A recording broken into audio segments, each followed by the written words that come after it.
नमस्कार, आरोहीज किचनमध्ये तुम्हा सर्वांचं खूप खूप मनापासून स्वागत। आज आपण सुरमई फ्राय कशी बनवायची ती बघूयात।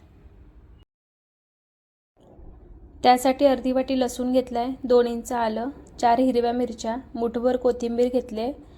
आता हे मिक्सरच्या भांड्यात काढूयात आणि वाटून घेऊ।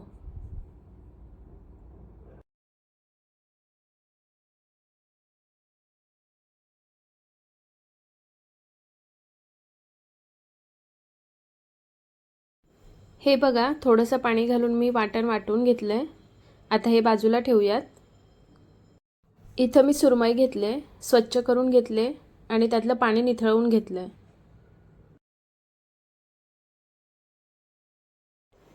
आता यामध्ये चवीनुसार मीठ घालूयात। त्यानंतर 1 चमचा हळद, 2 चमचे लाल तिखट,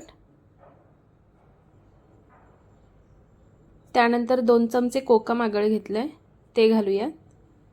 तुमच्याजवळ जर नसेल तर तुम्ही लिंबाचा रस वापरला तरी चालेल।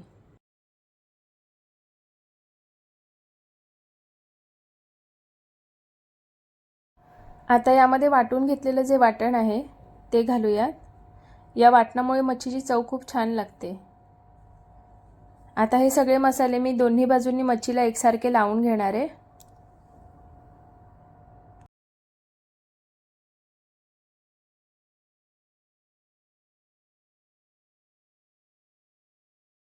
इथे बघा मसाले लावून झालेत। आता हे 30 मिनिटांसाठी बाजूला ठेवूयात। इथे बघा 30 मिनिटं झालेत। आता आपण पुढची तयारी करूयात। आता एका प्लेटमध्ये अर्धी वाटी रवा घेतलाय, त्यानंतर पाव वाटी तांदळाचं पीठ घालूयात, अर्धा चमचा लाल तिखट घालायचं आणि पाव चमचा मीठ घालूयात। आता हे सगळे एकजीव करून घेऊ।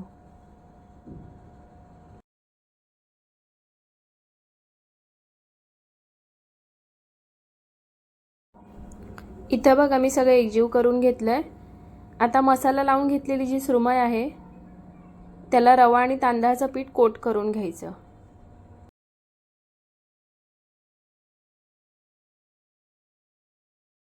जेवढे पीस पॅन मध्ये एका वेळी राहतील तेवढेच पीस मी कोट करून घेणार आहे।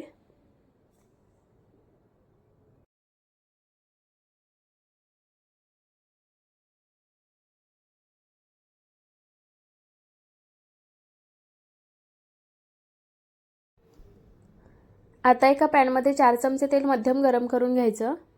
त्यानंतर यामध्ये सुरमई ठेवायची आणि मंद गॅसवर तळून घ्यायची।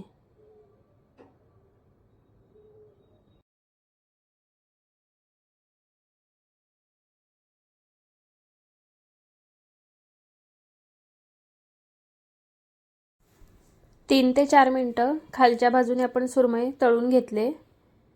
आता उलटून घेऊयात।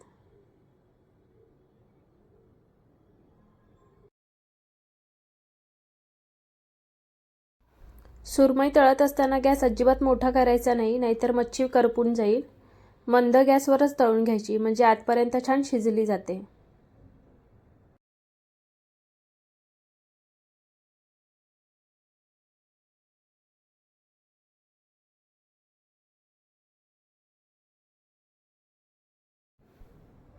दोन्ही बाजूंनी बघा सुरमई फ्राय करून झाले।